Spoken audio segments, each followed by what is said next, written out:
آئے ہم بائبل مقدس کو کھولیں۔ بائبل مقدس میں سے مقدس تیموتھیوس کے نام پولس رسول کا پہلا خط، اس کا 5واں باب، اس کی 3 آیت سے 16ویں آیت تک۔ بائبل مقدس میں سے مقدس تیموتھیوس کے نام پولس رسول کا پہلا خط، اس کا 5واں باب، اس کی 3 آیت سے۔ کلام مقدس میں یوں مرقوم ہے: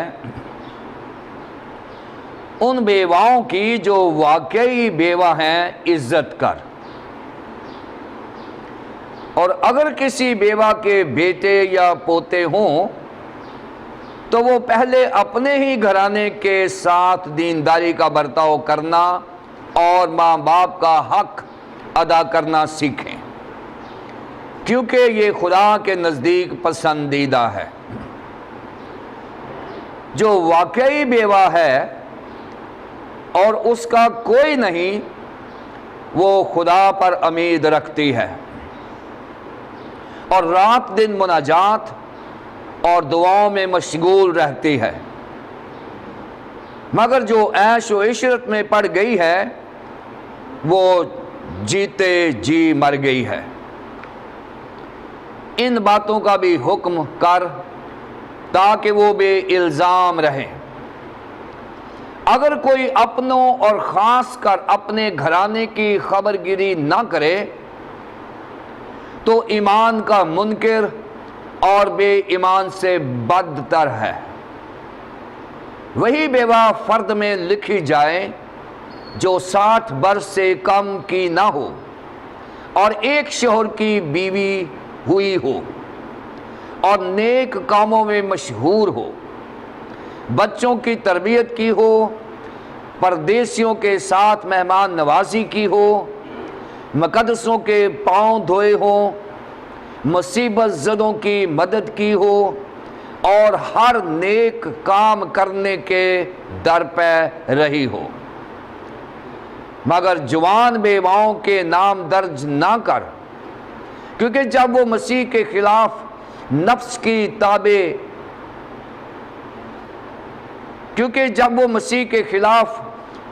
کے تابع ہو جاتی ہیں تو بیاہ کرنا چاہتی ہیں اور سزا کے لائق ٹھہرتی ہیں، اس لیے کہ انہوں نے اپنے پہلے ایمان کو چھوڑ دیا، اور اس کے ساتھ ہی وہ گھر گھر پھر کر بیکار رہنا سیکھتی ہیں، اور صرف بیکار ہی نہیں رہتی بلکہ بک بک کرتی رہتی اور اوروں کے کام میں دخل بھی دیتی ہیں اور ناشائستہ باتیں کہتی ہیں۔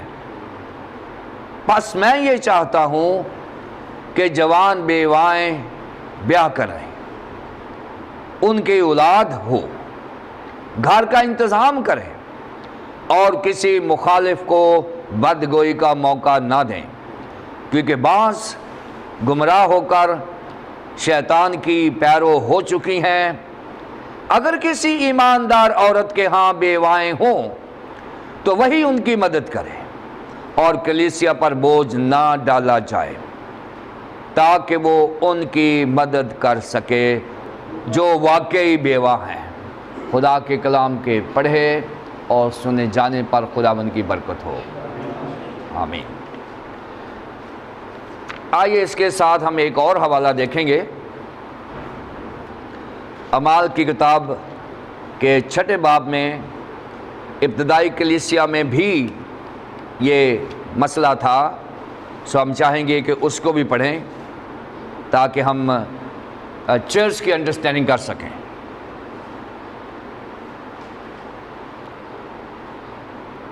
رسولوں کے اعمال، اس کا 6 باب، اس کی پہلی آیت سے: ان دنوں میں جب شاگرد بہت ہوتے جاتے تھے تو یونانی مائل یہودی عبرانیوں کی شکایت کرنے لگے، اس لیے کہ روزانہ خبر گیری میں ان کی بیواؤں کے بارے میں غفلت ہوتی تھی،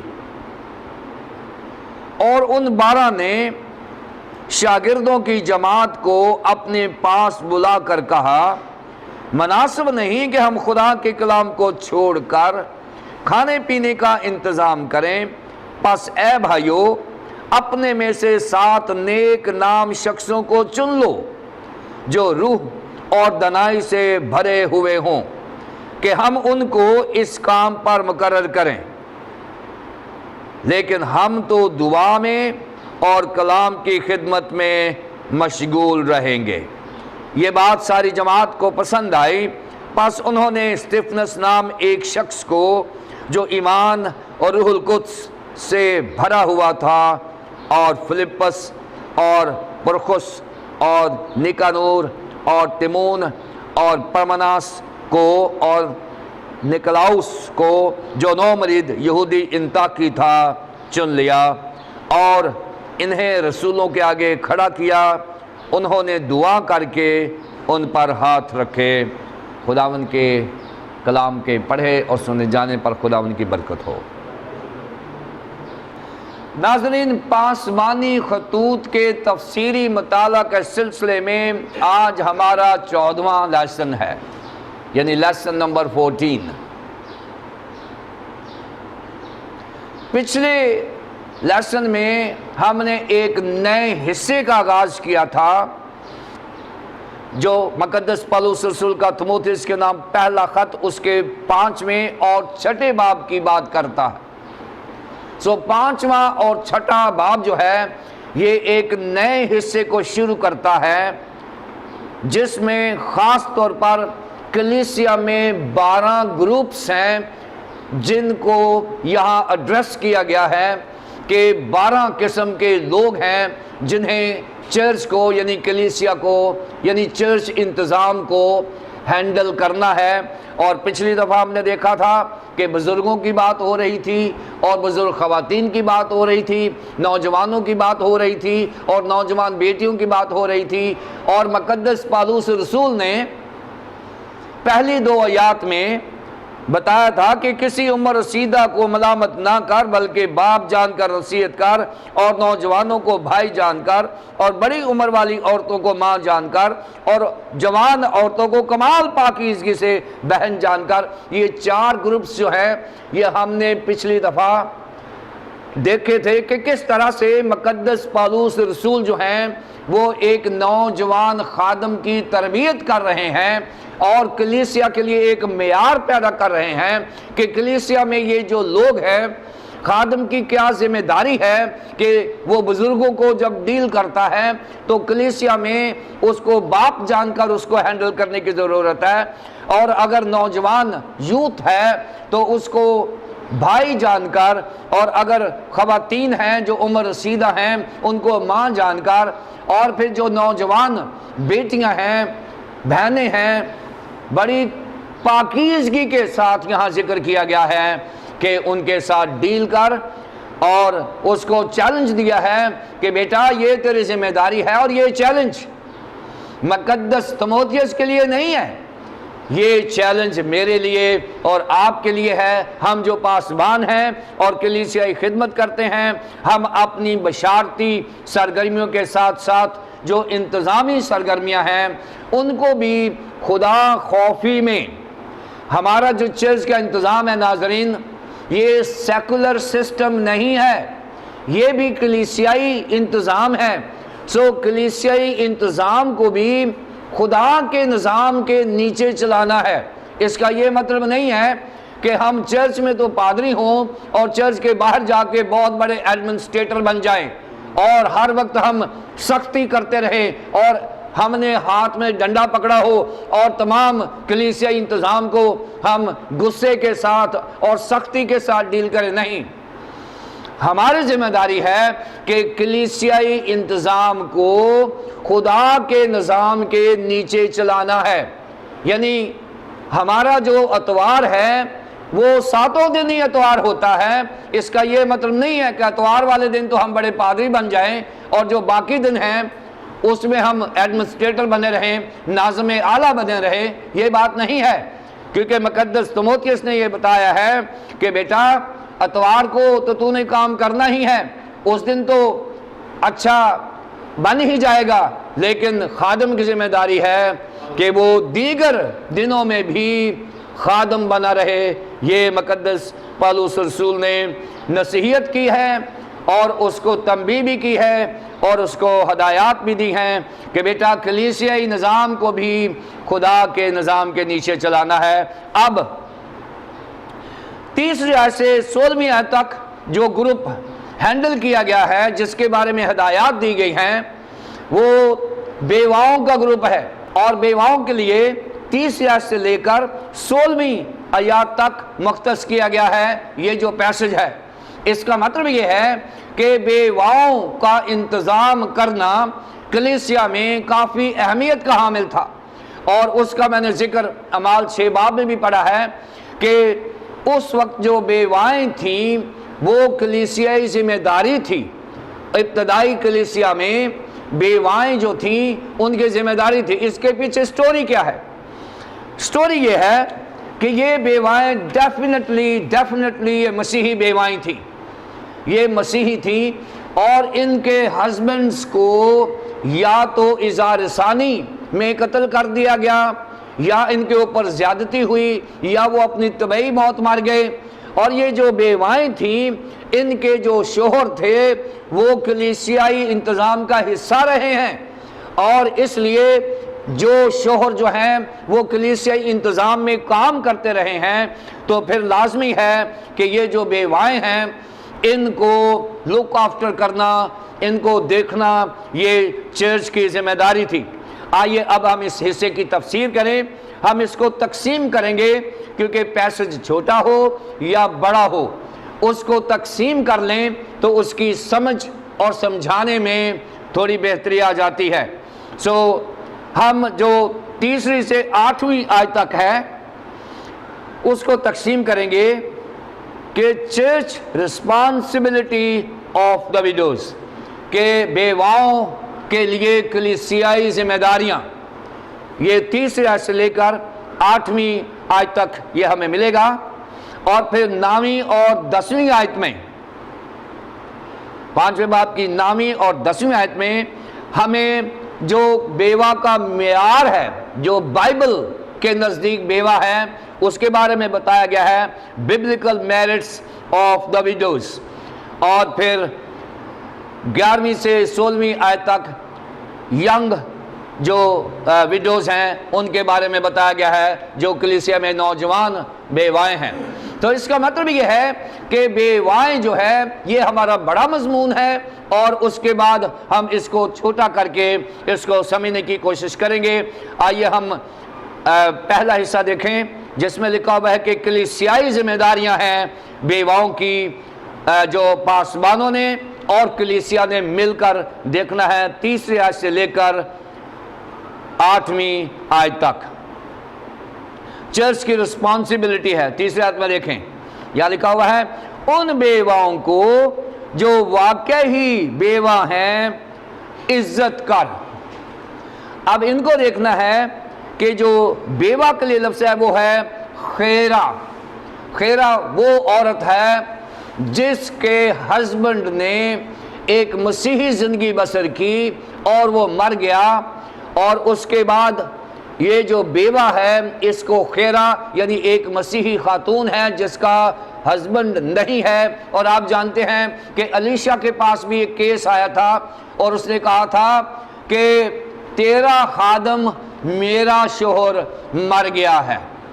اس نے بتایا یہ ہے کہ تیرا خادم سے مراد کہ وہ چرچ کی خدمت کرتا تھا، وہ کلیسیا کی خدمت کرتا تھا، وہ خدا کی خدمت کرتا تھا۔ اس نے بتایا تیرا خادم یعنی خدا کا خادم، کلام کا خادم میرا شوہر۔ اور یہ کسی بھی بیوہ کو اپنا تعارف کرانے کے لیے بہت بڑا فکرہ ہے کہ خدا کا خادم میرا شوہر مر گیا ہے۔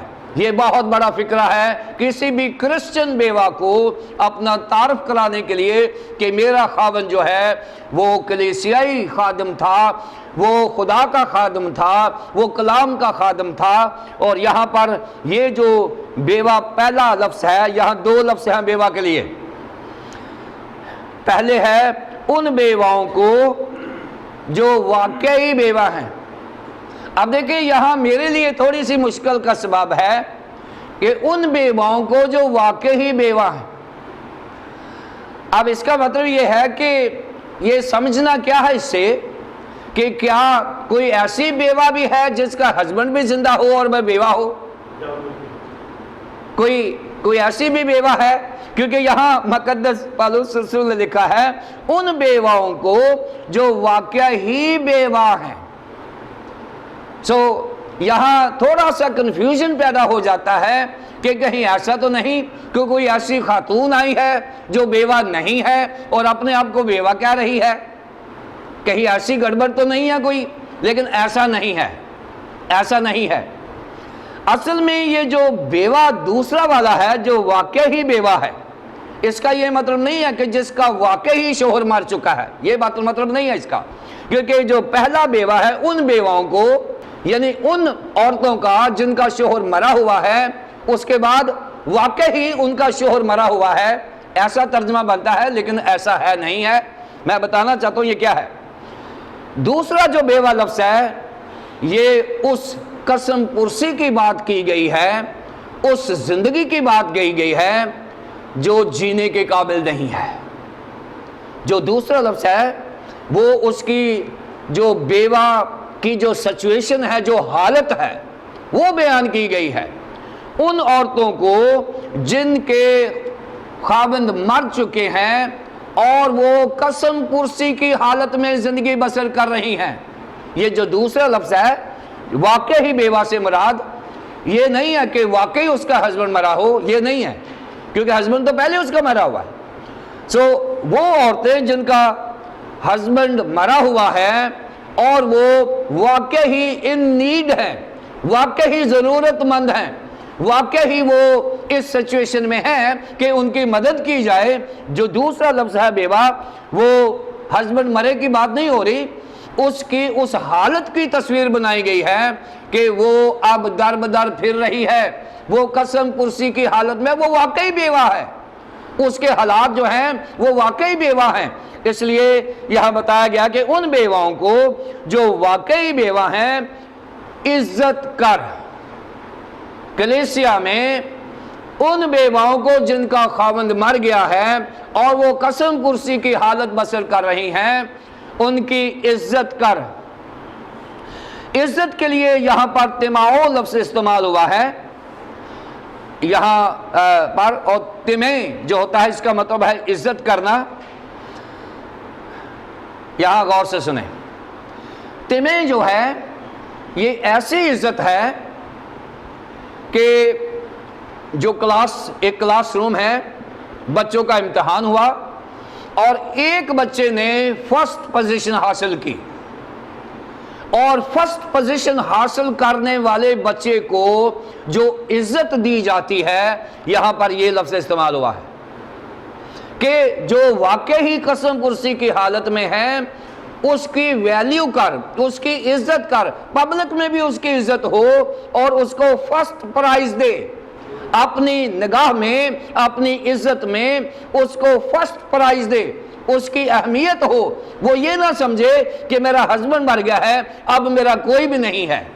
چرچ میں اس کی ایسی عزت ہونی چاہیے کہ اس کو جیسے کلیسیا میں یہ نمبر 1 پر ہے. یہاں پر بتایا گیا ہے کہ اس کی پوزیشن کلیسیا میں نمبر 1 پر ہو. یہ نہیں ہے کہ یہ بیوہ ہے اور اس کو چھوڑ دو، کوئی بات نہیں.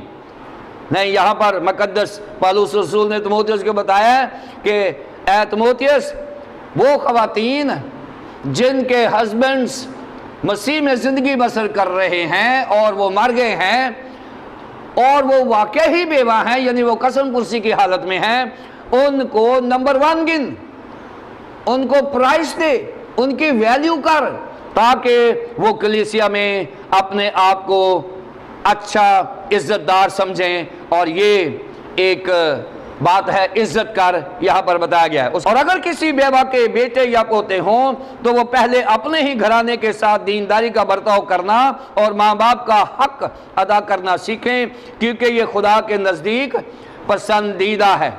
اب یہاں پر ایسی بیوائیں بھی ہوتی ہیں جن کے ہسبینڈز تو مر گئے ہیں، لیکن ان کے ہسبینڈ کے ہوتے ہوئے ان کے بیٹے جو ہیں وہ بڑے بڑے آفیسر بن گئے ہیں، اور ان کے جو پوتے ہیں وہ بھی بڑے اچھے اچھے اسکولوں میں پڑھ رہے ہیں۔ ہے تو وہ بیوہ، وہ پہلا لفظ تو کوالیفائی کرتی ہے کہ ان بیواؤں کے جن کے خاوند مر گئے ہیں، لیکن جو دوسرا بیوہ ہے، واقعی بیوہ والے، یہ والے میرٹ کو وہ پورا نہیں کرتی، یعنی وہ واقعی بیوہ نہیں ہے، بیوہ تو ہے لیکن وہ واقعی بیوہ نہیں ہے۔ ان کے تو بیٹے ہیں جو بڑے بڑے افسر بنے ہوئے ہیں، ان کے پوتے پوتیاں ہیں جو بڑے بڑے اسکولوں میں پڑھ رہے ہیں، اور وہ پوتے بھی کئی دفعہ اچھی پوزیشنز پہ ہوتے ہیں۔ سو ایسی بیواؤں کے لیے جن کے بیٹے اور پوتے ہوں، ان کی ذمہ داری کلیسیا کی ذمہ داری نہیں ہے۔ یہاں یہ بتایا گیا ہے کہ ان پر ذمہ داری ہے کہ وہ پہلے اپنی مسیحیت کو اپنی دادی یا ماں کے اوپر ایکسرسائز کریں۔ یہ نہیں ہے کہ جی اس کا تو ہسبینڈ مر گیا، ہم نے اس کو پوچھنا۔ اور آج میں بڑی شرم کے ساتھ یہ بات کرنے لگا ہوں کہ بہت ساری خواتین ہیں جو بیوائیں ہیں، ان کے بیٹے اور ان کی بیٹیاں، ان کے پوتے اور ان کی پوتیاں، ان کے نواسے اور ان کی نواسیاں انہیں گھروں سے نکال دیتے ہیں۔ میں نے آج دیکھا ہے بہت ساری، پوری دنیا میں ایسا مسئلہ ہے، اور پوری دنیا میں آج یہ اولڈ ہوم کیوں بنائے ہوئے ہیں؟ اولڈ ہوم اس لیے بھی بنائے ہوئے ہیں، یہ تو ایک بات ہے، چرچ کی ذمہ داری ہے، یہ جو اولڈ ہوم بناتے ہیں بزرگ خواتین کے لیے یا بزرگوں کے لیے، یہ چرچ کی ذمہ داری ہے، بنانے چاہیے، اس میں کوئی شک نہیں ہے۔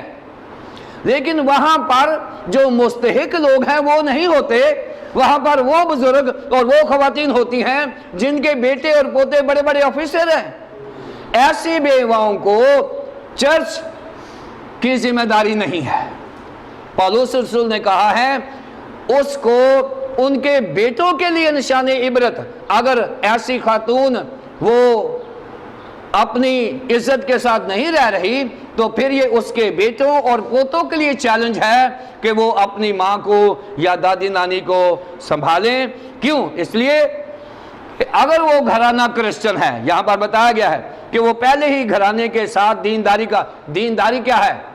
دینداری ہے اپنے ایمان کو پریکٹس میں لے کر آنا، اس کو دینداری کہتے ہیں، اپنے ایمان کو پریکٹس میں لے کر آنا۔ اور اگر یہ چرچ کی ذمہ داری ہے کہ بیواؤں کو سنبھالے، تو کیا اس کے پوتے اور اس کے بیٹے چرچ کا حصہ نہیں ہیں؟ وہ بھی تو چرچ ہیں۔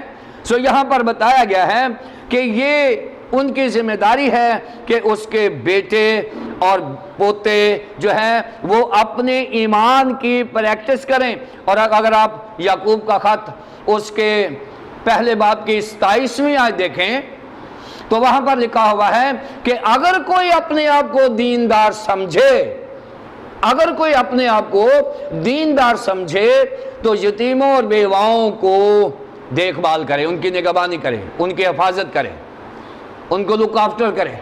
یہ مقدس یعقوب نے حکم دے دیا ہے کہ اگر کوئی مسیحی ہے اور وہ اپنی مسیحیت کو پریکٹس نہیں کرتا، اس کے گھر میں اس کی ماں بیوہ ہے، اس کے گھر میں اس کے پوتے ہیں، اور وہ اپنی مسیحیت کو ایکسرسائز نہیں کر رہے، تو یہ ان کے ایمان کے لیے چیلنج ہے۔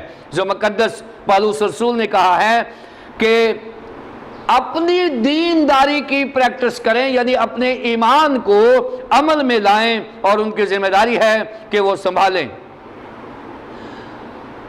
کیوں ایسا کیوں کرنا ہے؟ ایسے اس لیے کرنا ہے کہ ایک دور تھا کہ یہی ماں جب رات کو اس کا بیٹا بستر پر یورن کر دیتا تھا تو وہ خود گیلے کپڑے پہ سوتی تھی اور اس کو خشک کپڑا کر دیتی تھی۔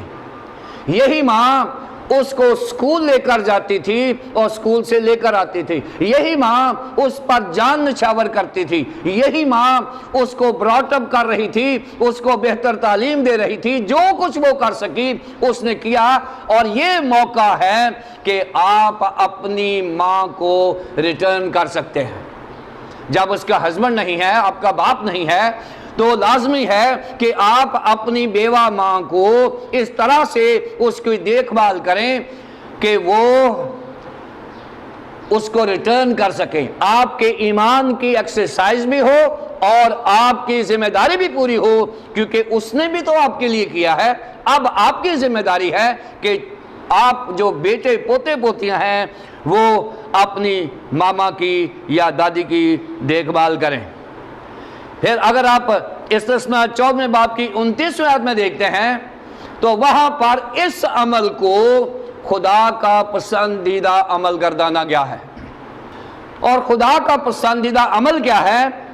ان بچوں کو خدا پسند کرتا ہے، ان بیٹوں اور پوتوں پوتیوں کو خدا پسند کرتا ہے جو اپنی دادی کی یا اپنی ماں کی جو بیوہ ہے اس کی دیکھ بھال کر رہے ہیں، اس کو سنبھال رہے ہیں۔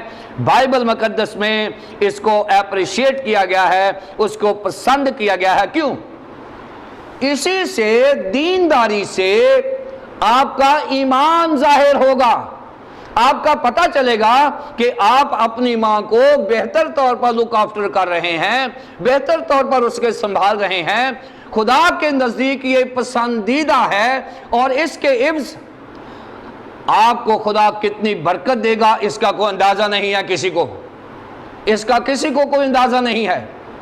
اس لیے اپنی ماں کی حفاظت کرنا جب وہ بیوہ ہے، یہ پوتوں کی، پوتیوں کی اور بیٹوں کی اور بیٹیوں کی ذمہ داری ہے، اور یہ خدا کے نزدیک پسندیدہ ہے۔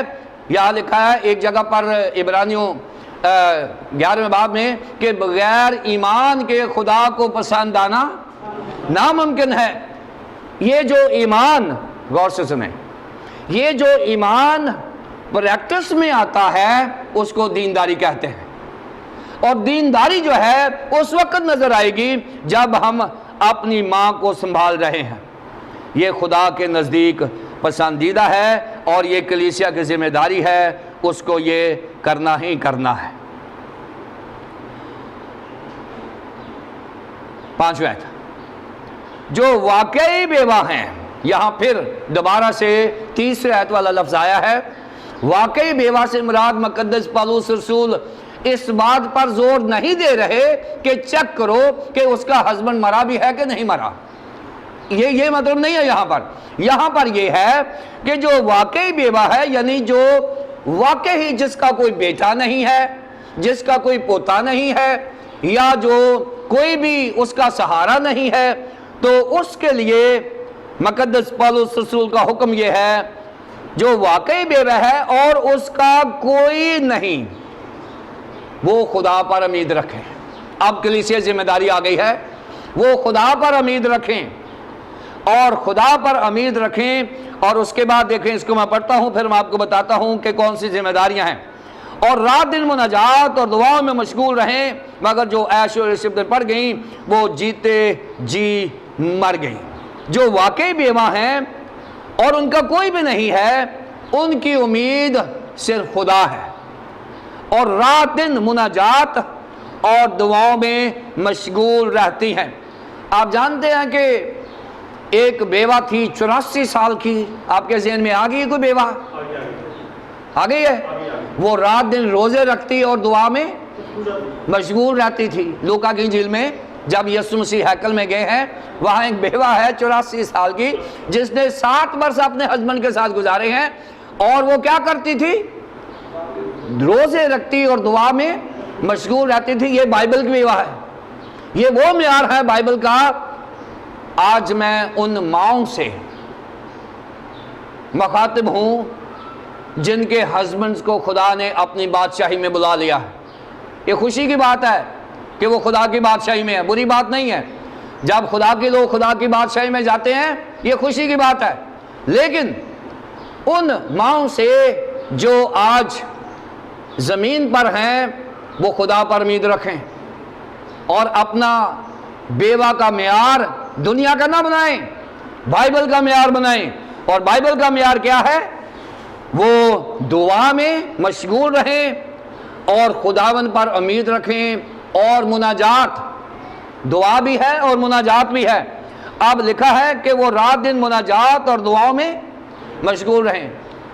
بیواؤں کے لیے وہ مائیں جو آج بیوائیں ہیں ان کو خداوند نے 3 کام کرنے کے لیے کہا ہے، اور آج ان خواتین کے لیے جن کے ہسبینڈز نہیں ہیں 3 کام کریں تو آپ بائبل کی بیوہ بن جائیں گی۔ پہلا کام آپ نے کیا کرنا ہے خواتین؟ آپ نے خداوند پر امید رکھنی ہے، دنیا میں کوئی آپ کو لک آفٹر نہیں کر سکتا۔ خداوند پر امید رکھنی ہے، آپ نے مناجات کرنی ہے، اور مناجات خواتین میں بتانا چاہتا ہوں، مناجات سے مراد اپنے لیے دعا نہیں ہے، کسی کے لیے دعا ہوتی ہے۔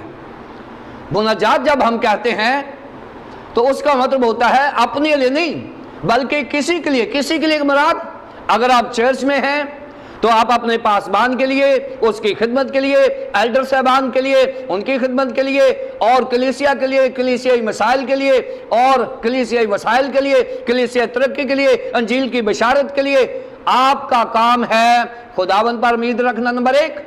نمبر 2، مناجات کرنا۔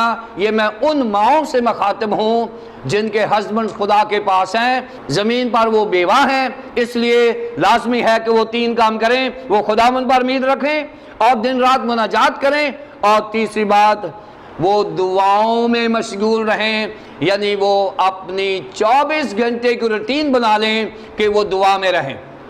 یہ ان خواتین کے لیے بائبل کا حکم ہے جن کے ہسبینڈ کو خداوند نے اپنے پاس بلا لیا ہے۔ اس کے بعد ان خواتین کا بھی ذکر ہے جو بیوہ ہو گئیں اور شاید ان کے ہسبینڈز نے تو خدا کے ساتھ زندگی بسر کی ہو، لیکن وہ اپنی زندگی میں اپنی بیوہ پن کو وہ سنبھال نہیں سکیں، اور یہاں کیا لکھا ہوا ہے؟ مگر جو عیش و عشرت میں پڑ گئی وہ جیتے جی مر گئی ہے، جیتے جی مر گئی ہے۔ یہاں پر ایک ایسی موت کا ذکر کیا گیا ہے جسے روحانی موت کہتے ہیں، روحانی موت۔ اور میں آپ کو بتاؤں بائبل مقدس میں 3 قسم کی اموات کا ذکر ہے، اور دنیا میں سب سے پہلی اگر کوئی موت آئی ہے تو وہ روحانی موت ہے، جسمانی موت نہیں ہے، وہ روحانی موت ہے۔ اور روحانی موت اس وقت آئی تھی جب خداوند نے کہا تھا کہ اس درخت کا پھل نہ کھانا، جس دن تو نے کھایا تو مرا۔ اس نے کھا لیا تھا، مرا نہیں تھا، مرا نہیں تھا، فزیکلی نہیں مرا تھا، کھا لیا تھا۔ لیکن ہم سمجھتے ہیں کہ خداوند نے اس کی فزیکل موت کی بات کی تھی، نہیں، خداوند نے کہا تھا جس دن تو نے اس پھل کو کھا لیا تیرا اور میرا رشتہ ختم ہو جائے گا۔ اس کو روحانی موت کہتے ہیں۔ انسان کا خدا کے ساتھ جب رشتہ ختم ہو جاتا ہے اس کو پہلی موت کہتے ہیں، جسے روحانی موت کہتے ہیں۔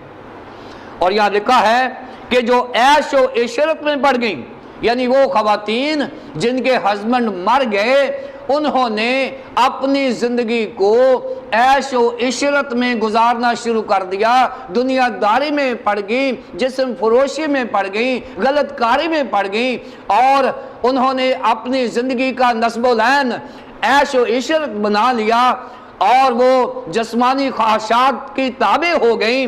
ان کے لیے لکھا ہے کہ ان کی پوزیشن وہی ہے جو آدم اور حوا کی پھل کھانے کے بعد تھی، کہ وہ خدا سے علیحدہ ہو گئی، ان کی روحانیت ختم ہو گئی، ان کی روحانی موت ہو گئی۔ کیوں؟ وہ جیتے جی، وہ زندہ تو ہیں لیکن روحانی طور پر مری ہوئی ہیں۔ میں آپ کو بتاؤں ناظرین، جسمانی موت اتنی خطرناک نہیں ہے جتنی روحانی موت خطرناک ہے۔ روحانی موت جو ہوتی ہے وہ انسان جیتے ہی جی مر جاتا ہے، زندہ تو رہتا ہے لیکن اس کو علم نہیں ہوتا کہ وہ مرا ہوا ہے، ان کو علم نہیں ہوتا۔ اور آپ جانتے ہیں کہ سردیس کی کلیسیا کو مکاشوہ کی کتاب میں اس نے کہا تو جو اپنے آپ کو زندہ کہتا ہے اپنے کاموں کی وجہ سے مردہ ہے۔ کلیسیا کو کہا گیا ہے کہ تو جو اپنے آپ کو زندہ کہتا ہے تو اصل میں ہے مردہ، انسان کے کام اسے مردہ کر دیتے ہیں۔ جیتے ہی جی مر گئیں، اور یہ پہلی موت ہے۔ پھر خدا نے ایک مہربانی کی، ہمیں جسمانی موت دے دی، میں سمجھتا ہوں کہ یہ خدا کا بڑا احسان ہے انسانیت کے اوپر کہ ہمیں ایک جسمانی موت خدا نے تحفے میں دے دی۔ ناظرین، اگر جسمانی موت کی اہمیت کا اندازہ کرنا ہے تو اس شخص سے کریں جو کینسر میں تڑپ تڑپ کے مر رہا ہے، اس شخص سے کریں جس کی زندگی عذاب ہے، اس شخص سے کریں جو موت کو ڈھونڈتا پھرتا ہے اور اس کو موت نہیں ملتی۔ اور میں آپ کو بتاؤں، مسیحیت میں مسیحی موت کو خدا کا عظیم تحفہ کہا گیا ہے۔ یہ گریس ہے، خدا کا فضل ہے، نہیں تو انسان مرتا ہی نہ اور ساری عمر ہی تڑپتا رہتا۔ خدا نے ایک گفٹ دے دیا کہ انسان اپنی مصیبتوں سے رہائی پاتا ہے اور خدا کی قربت میں چلا جاتا ہے۔ یہ جسمانی موت ہے جو دوسری موت ہے۔ تیسری موت ہے کہ اگر ہم اپنی روحانی تعلقات کو خدا کے ساتھ بحال نہیں کرتے تو پھر ہم ہمیشہ ہمیشہ کے لیے خدا سے علیحدہ ہو جائیں گے، اور اس کو ہم کہتے ہیں ابدی موت، جو دوزخ میں جا کر ہمیں ملے گی۔ اس کو ابدی موت بولتے ہیں، ایٹرنل ڈیتھ۔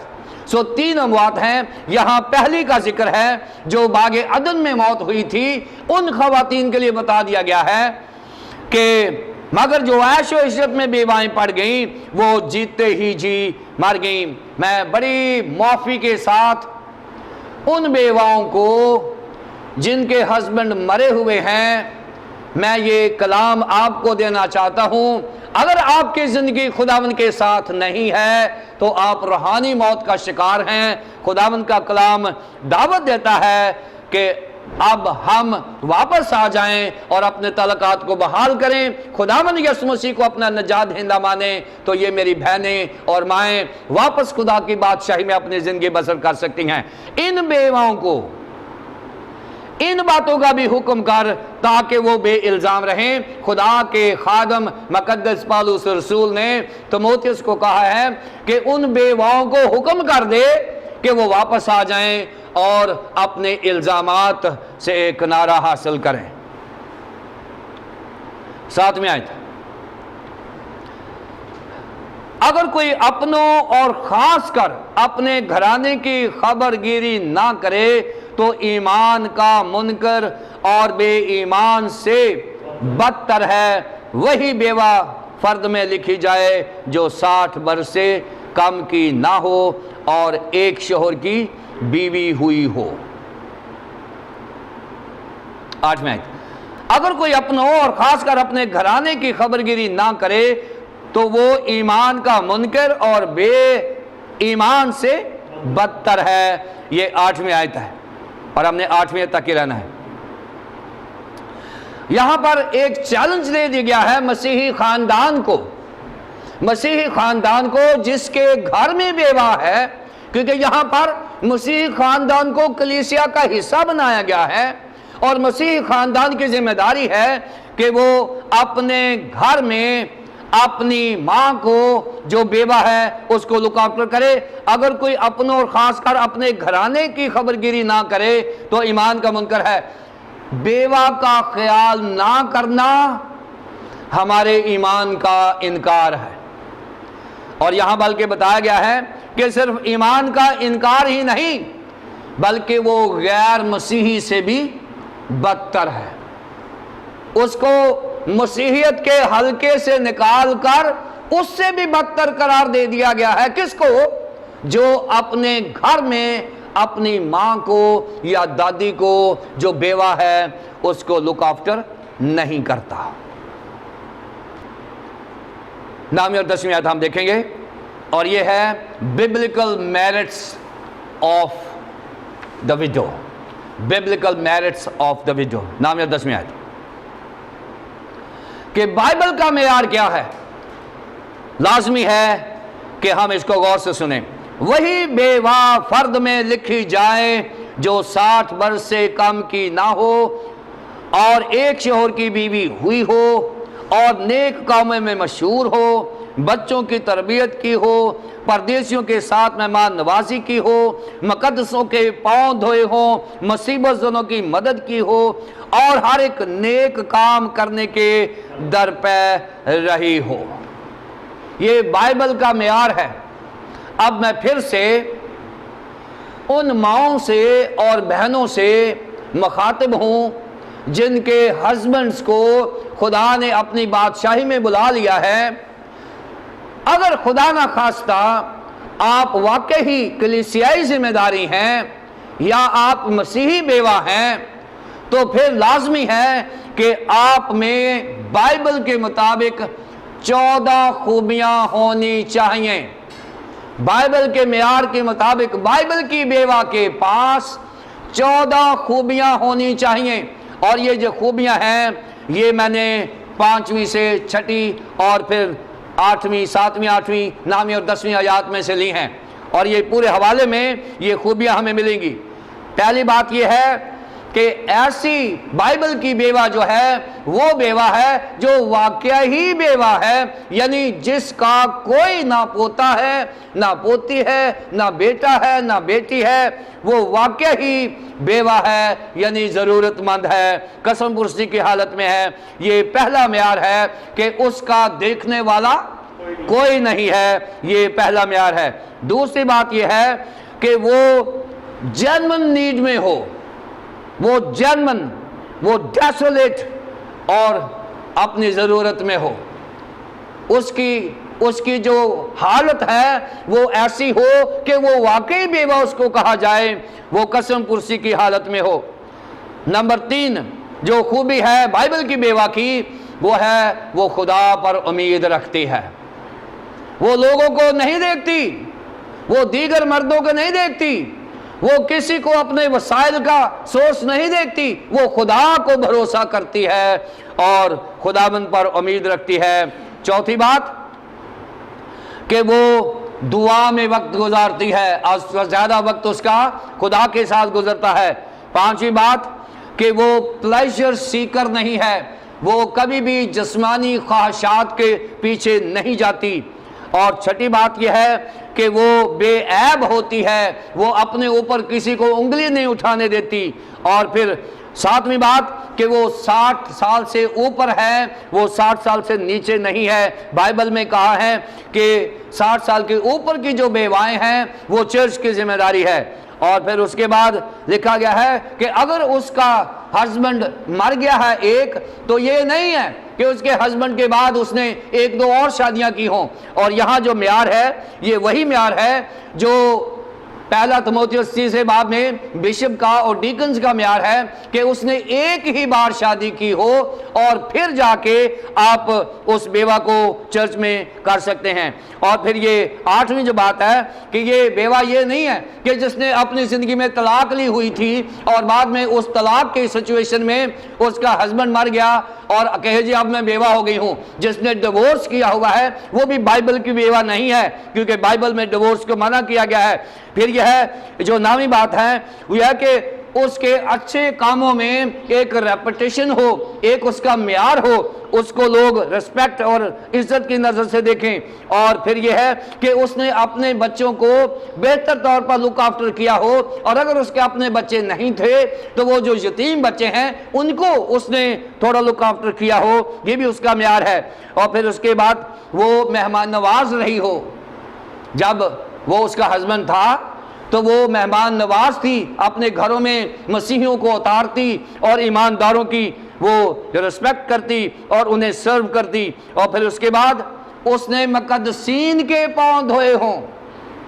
ناظرین اس وقت جب یہ حوالہ لکھا جا رہا تھا تو جو ایوانجلسٹ ہوتے تھے، جو مبشر ہوتے تھے، وہ میلوں سفر کر کے وہ اپنے مسیحیوں کے گھروں کو ڈھونڈتے تھے، اور اس وقت میں نہ کوئی جوتیاں تھیں، نہ ہی کوئی اچھے انتظامات تھے، اور زمین جس پر انہوں نے چلنا تھا وہ بھی ٹھیک نہیں تھی۔ اور اس وقت مہمان نوازی کا یہ حصہ تھا کہ جیسے ہی کوئی باہر سے آتا ہے تو پہلا کام یہ تھا کہ اس کے پاؤں دھلوایا کرتے تھے، اور یہاں پر کوئی بھی ہے وہ ایسا کرتا تھا۔ اور یہاں لکھا ہے کہ ایسی بیوہ جس نے اپنی ہسبینڈ کے ساتھ مقدسین کے پاؤں دھوئے ہوں۔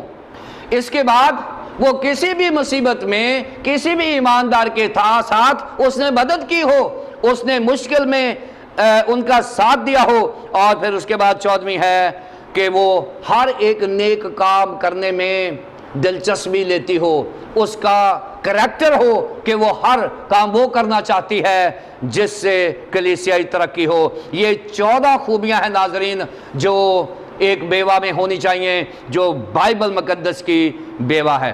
مقدس پالوس رسول نے یہ بتایا ہے 9ویں اور 10ویں آیت میں پھر سے پڑھ دیتا ہوں، وہی بیوائیں فرد میں لکھی جائیں۔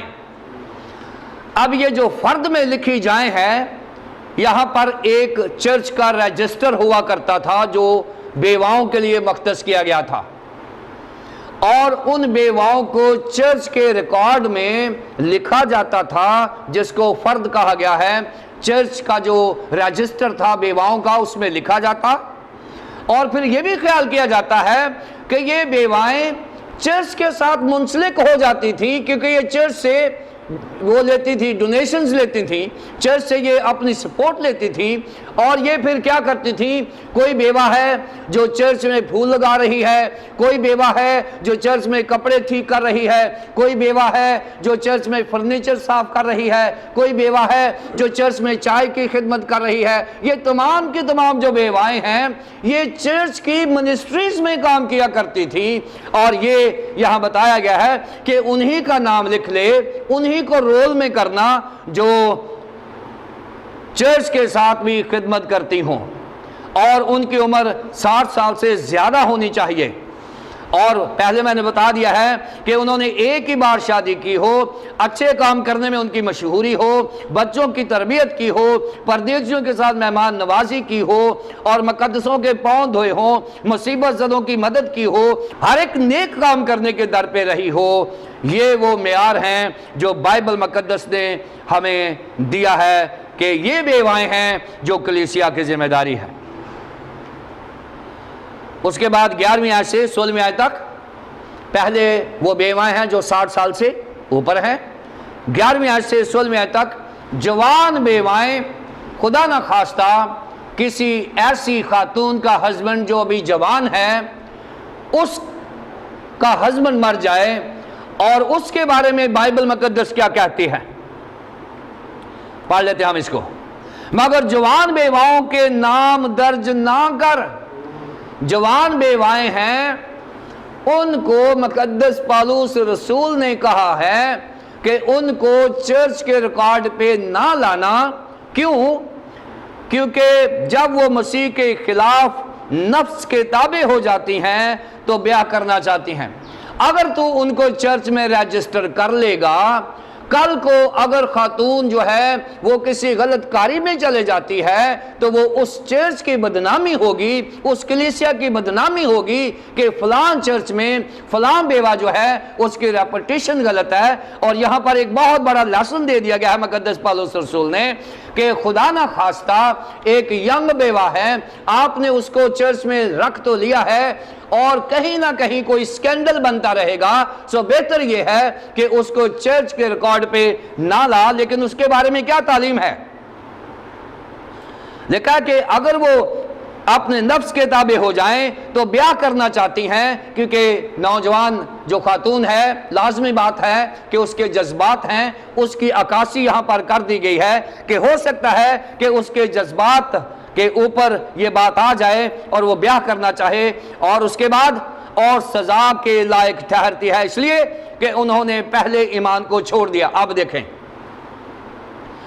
کوئی بھی بیوہ جب چرچ کی ذمہ داری ہوتی تھی تو یہ ایک طرح سے واؤز ہوتے تھے کہ جیسے اس نے اپنے ہسبینڈ کے ساتھ واؤز کیے ہیں، یعنی کمٹمنٹ کی ہے، اگر وہ چرچ کے ریکارڈ میں آئے گی تو اس کو اپنے مسیحی ایمان کا عقیدہ اپنانا پڑے گا اور ایک عہد کرنا پڑے گا کہ میں چرچ کے ساتھ وفادار رہوں گی۔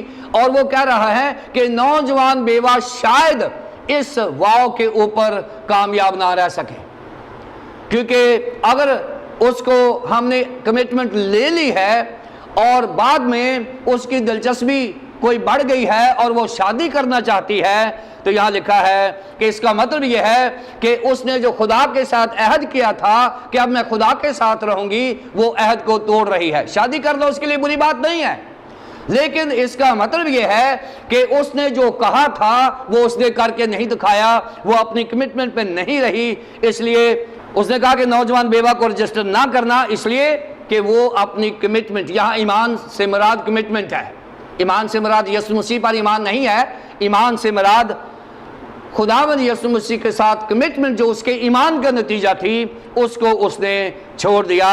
اور اس کے بعد اس کے ساتھ ہی وہ گھر گھر پھر کر بیکار رہنا سیکھتی ہیں، اور صرف بیکار ہی نہیں رہتی بلکہ بک بک کرتی رہتی ہیں، اور اوروں کے کام میں دخل بھی دیتی ہے اور ناشائستہ باتیں کہتی ہیں۔ اب یہ 7 باتیں ہیں جو مقدس پولس رسول نے کہا ہے کہ نوجوان بیوائیں جو ہیں وہ کیسی ہوتی ہیں، اور یہ 7 باتیں ان جوان بیواؤں کے لیے جو بائبل مقدس میں کہا گیا ہے کہ وہ چرچ کی ذمہ داری نہیں ہے۔ پہلی بات یہ ہے کہ وہ اپنی کمٹمنٹ پر نہیں رہتی، انہوں نے چرچ کے ساتھ جو وعدہ کیا تھا وہ اس پر نہیں رہتی۔ دوسری بات، انہوں نے کرسچن کمٹمنٹ کو چھوڑ کر شادی کرنے کو ترجیح دی، یعنی انہوں نے خدا کے ساتھ کہا تھا کہ میں باقی زندگی خدا کے ساتھ گزاروں گی، لیکن انہوں نے اس کو چھوڑ کر اپنی جسمانی زندگی یعنی شادی والی زندگی میں چلی گئیں، اپنی روحانی کمٹمنٹ میں نہیں رہیں۔ پھر وہ کہتے ہیں کہ ایسا کرنے سے وہ خداوند یسوع مسیح کو رد کرتی ہیں، ایسا کرنے سے وہ خداوند یسوع مسیح کو چھوڑ دیتی ہیں، انہوں نے پہلے ایمان کو چھوڑ دیا۔ اور پھر کیا ہے کہ وہ بیکار رہنا سیکھ جاتی ہیں، کیونکہ اس لیے کہ ان کو چرچ بھی سپورٹ کر رہا ہے، اور ہو سکتا ہے کہ وہ اپنے تعلقات ایسے ڈیولپ کر لے فیملیز کے ساتھ کہ وہ بیکار رہنا، ان کے کام کرنے کی عادت ختم ہو جاتی ہے۔ اور پھر اس کے بعد وہ یہاں بڑا سخت لفظ استعمال ہوا ہے کہ وہ چیٹر بن جاتی ہیں، ادھر کی بات ادھر سنی اور ادھر سنا دی، ادھر کی سنی ادھر سنا دی، اور یہ ان کے لیے کہا گیا ہے کہ بک بک کرتی ہیں اور اوروں کے کام میں دلچسپی لیتی ہیں، اور وہ غیر ضروری لوگوں کے کاموں میں دلچسپی لیتی ہیں اور اپنے آئیڈیاز دیتی ہیں جو ان کی ذمہ داری میں نہیں ہے۔ اور پھر لکھا ہے کہ وہ ناشائستہ باتیں کہتی ہیں، ناشائستہ یعنی ان کی جو گفتگو ہے وہ کرسچن کنورسیشن نہیں رہتی یہ نوجوان بیواؤں کے بارے میں۔ لیکن یہاں مقدس پولس رسول ان کی حالت کو بتا رہے ہیں، ان کو کنڈم نہیں کر رہے۔ نوجوان بیوائیں یہ نہ سمجھیں کہ ان کا بائبل میں مقام نہیں ہے، ان کا مقام ہے، لیکن جو خطرات ہیں ان کے لیے آگاہ کرنا بائبل مقدس کی ذمہ داری ہے نوجوان بیواؤں کے لیے، کہ اگر خدا نہ خواستہ ایسی بات ہے کہ آپ جوانی میں بیوہ ہو گئیں تو خطرات سے بچ کر پھر پولس رسول نے 4 کام کرنے کے لیے کہا ہے کہ نوجوان بیوہ ہیں وہ 4 کام کر لیں تو وہ دوبارہ سے خداوند یسوع مسیح کے ساتھ زندگی بسر کر سکتے ہیں، وہ چرچ کے اوپر ڈیپینڈنٹ نہ ہو، بلکہ لکھا ہے کہ وہ شادی کر لیں۔ 14ویں آیت میں، پس میں یہ چاہتا ہوں کہ جوان بیوائیں بیاہ کریں۔ لازمی بات ہے کہ اگر آپ جوانی میں بیوہ ہو گئی ہیں تو آپ کا حق ہے دوسری شادی کرنا، اس لیے کہ بائبل مقدس میں کہا ہے کہ جس کو خدا نے جوڑا ہے اس کو خدا ہی جدا کر سکتا ہے، کوئی آدمی جدا نہیں کر سکتا۔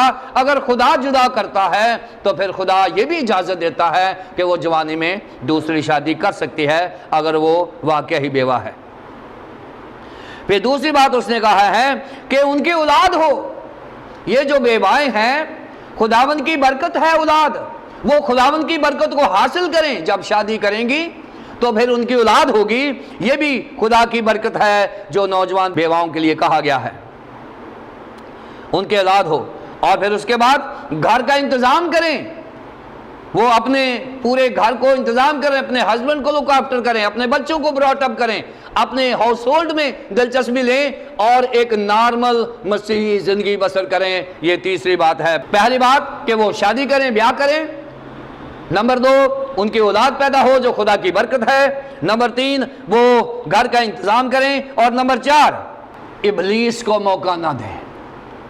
کیا لکھا ہوا ہے؟ اور کسی مخالف کی بدگوئی کا موقع نہ دیں۔ ایسا کرنے سے وہ کسی بھی اس انگلی سے بچ سکتی ہیں جو ان کی طرف اٹھ سکتی ہے، کسی بھی اس بات سے، اس تانا زنی سے بچ سکتی ہیں جو ان کی طرف اٹھ سکتی ہے۔ لہذا جوان بیواؤں کے بارے میں مقدس پالوس رسول نے کہا ہے کہ وہ یہ فیصلہ نہ کریں کہ وہ سنگل رہیں گی، وہ فیصلہ کریں کہ وہ شادی کریں گی اور وہ اپنی اولاد پیدا کریں گی، گھر کا انتظام کریں گی، اور اس طرح سے وہ ابلیس کو موقع نہ دیں، کیونکہ بعض گمراہ ہو کر شیطان کی پیرو ہو چکی ہیں۔ جن بیواؤں نے مقدس پالوس رسول کی بات نہیں مانی، وہ بیوائیں عیش و عشرت میں پڑ گئیں، اور عیش و عشرت میں جو بیوائیں پڑ جاتی ہیں، بائبل مقدس میں یہ لکھا ہے کہ وہ جیتے جی مر گئیں، یعنی ان کی روحانی موت واقع ہو گئی، یعنی وہ خدا سے علیحدہ ہو گئیں۔ اس لیے مقدس پالوس رسول نے کہا ہے کہ جوان بیوائیں اپنے آپ کو بائبل کے مطابق زندگی بسر کرنے کے لیے بیاہ کریں، اولاد ہو، انتظام ہو، اور پھر وہ دنیا کے ہیل و حملوں سے بچی رہیں گے۔ سوال میں آئی تھا، اگر کسی ایماندار عورت کے ہاں بیوائیں ہوں تو وہی ان کی مدد کرے اور کلیسیا پر بوجھ نہ ڈالا جائے تاکہ وہ ان کی مدد کر سکے جو واقعی بیوہ ہیں۔ یہ ایک سمری جو ہے وہ مقدس پالوس رسول نے 16ویں آیت میں دی ہے، اور یہاں بتایا گیا ہے، یہاں ایک ہمسائے کا حق بتایا گیا ہے کہ آپ کے گھر کے قریب یا آپ کے گلی محلے میں کوئی ایسی بیوہ ہے اور آپ اس کو لک آفٹر کر سکتے ہیں، اور وہ بیوہ 60 سال سے اوپر کی ہو، جو دعا میں مشغول رہے، جو مناجات میں مشغول رہتی ہو، جو خدا پر امید رکھتی ہو، ایسی بیوہ کو لک آفٹر کرنا ہر اس مسیحی کی ذمہ داری ہے جس کے رینج میں یا جس کی وہ بساط میں یہ خدمت آتی ہے کہ وہ یہ ایسا کر سکتے ہیں۔ ایمانداروں کو کہا گیا ہے اگر کسی ایماندار عورت کے ہاں بیوائیں ہوں۔ اب یہاں ایک اور ٹیکنیکل ایشو بتا دیا گیا ہے، کسی ایماندار عورت کے ہاں، یہاں مرد بھی لکھا جا سکتا تھا، لیکن شاید مردوں کو یہ کہا گیا ہے کہ آپ بیواؤں کے چکروں میں نہ ہی پڑے تو اچھی بات ہے۔ اپنی بیوی کو کہہ دیں کہ ہمارے محلے میں ایک ایسی بیوہ ہے جو خدا ترس بھی ہے، خدا کو پیار کرتی ہے، خدا پر امید رکھتی ہے، مناجات کرتی ہے، تو آپ اس کو سپورٹ کر سکتے ہیں۔ تو لازمی ہے کہ آپ اپنی وائف کو، اپنی بہن کو، یا اپنے کسی ایسے عزیز دار کو جو ایماندار ہے، ایماندار عورت کے ہاں بیوہ ہو تو وہی اس کی مدد کرے، اس لیے کہ کلیسیا پر بوجھ نہ ڈالا جائے۔ کلیسیا کے وسائل محدود ہوتے ہیں، ہمیشہ سے کلیسیائی وسائل جو ہیں وہ محدود ہوتے ہیں۔ کلیسیا ذہن میں رکھیں، چرچ جب بھی کسی کی سپورٹ کرتا ہے تو اس کے پیچھے سیکریفائس ہوتی ہے۔ یہ جو چرچ سے سپورٹ حاصل کرتے ہیں، یہ مت سمجھیں کہ چرچ کے پاس بڑا پیسہ، جی چرچ بڑا پیسہ دے سکتا ہے، نہیں، چرچ سیکریفیشل سپورٹ کرنے کا حامی ہوتا ہے، اور خدا ہمیشہ قربانی دے کر کسی کو بچاتا ہے۔ چرچ بھی قربانی دے کر کسی کو بچاتا ہے۔ آج بھاگ بھاگ کے لوگ چرچز کے پاس آتے ہیں، او جی چرچز کے پاس بڑا پیسہ، جی چرچ کے پاس جاؤ، چرچ کے پاس بڑا پیسہ ہے۔ نہیں ہے چرچ کے پاس پیسہ۔ چرچ جب بھی آپ کو دیتا ہے وہ اپنا پیٹ کاٹ کر دیتا ہے۔ چرچ جب بھی آپ کو دیتا ہے اپنی قربانی کر کے دیتا ہے۔ کلیسیاؤں کے پاس اتنا پیسہ نہیں ہوتا، نہ ہی پادریوں کے پاس پیسہ ہوتا ہے۔ پوری دنیا کا چرچ، انٹرنیشنل چرچ، ہم کہتے ہیں کہ امریکہ کے گوروں کے پاس بڑا پیسہ ہے، ہم کہتے ہیں باہر دنیا کے گوروں کے بڑا نہیں ہے پیسہ۔ لوگ قربانیاں دیتے ہیں، لوگ اپنے کھانے چھوڑ کر وہ کلیسیاؤں کی مدد کرتے ہیں۔ اس لیے یہ جو مدد لینے والے ہیں ان کے لیے بہت بڑا سبق ہے کہ آپ چرچ کو مس انڈرسٹینڈ نہ کریں۔ چرچ کے پاس خدا کے جلال کے لیے، خدا کی بشارت کے لیے پیسہ ہوتا ہے۔ چرچ کی پہلی ذمہ داری بشارت کا کام ہے، دوسری ذمہ داری بیواؤں کو لک آفٹر کرنا ہے۔ اس لیے ایمانداروں کو کہا گیا ہے کہ اگر آپ کے گلی محلے میں کوئی ایسی خاتون ہے تو ایماندار اس کو لک آفٹر کریں، تاکہ کلیسیا کے بجٹ پر بوجھ نہ پڑے۔ اور کلیسیا کا بجٹ، میرا اپنا جو پیشن ہے وہ یہ ہے کہ چرچ کا 50% پیسہ جو ہے وہ بشارت میں جانا چاہیے، 50% سے بھی زیادہ پیسہ جو ہے وہ بشارت میں جانا چاہیے، جو باقی پیسہ ہے وہ انتظام پہ جانا چاہیے، لیکن زیادہ تر پیسہ جو ہے چرچ کا بشارت پہ جانا چاہیے، تاکہ ہم زیادہ سے زیادہ لوگوں کو خدا ان کے پاس لا سکیں۔ 16ویں آیت میں مجھے اور آپ کو حکم دیا گیا ہے کہ اگر کسی ایماندار عورت کے ہاں بیوائیں ہوں تو وہی ان کی مدد کرے اور کلیسیا پر بوجھ نہ ڈالا جائے، تاکہ ان کی مدد کر سکے جو واقعی بیوہ ہیں۔ یہ بھی ہو سکتا ہے کہ اس طرح سے اس معاشرے میں، اس کلیسیا میں زیادہ بیواؤں کو ہم لک آفٹر کر سکتے ہیں کہ اب کچھ آپ کر لیں، کچھ چرچ کر لے، اس طرح سے چرچ کا انتظام جو ہے وہ بہتر ہو جائے گا۔ سو ناظرین، بیواؤں کی دیکھ بھال کرنا کلیسیا ذمہ داری ہے، ابتدائی کلیسیا میں بھی ہوتی تھی اور آج بھی ہمیں کرنا ہے، لیکن بیواؤں کا معیار بائبل مقدس نے دے دیا ہے، نوجوان بیواؤں کو بھی کہہ دیا ہے۔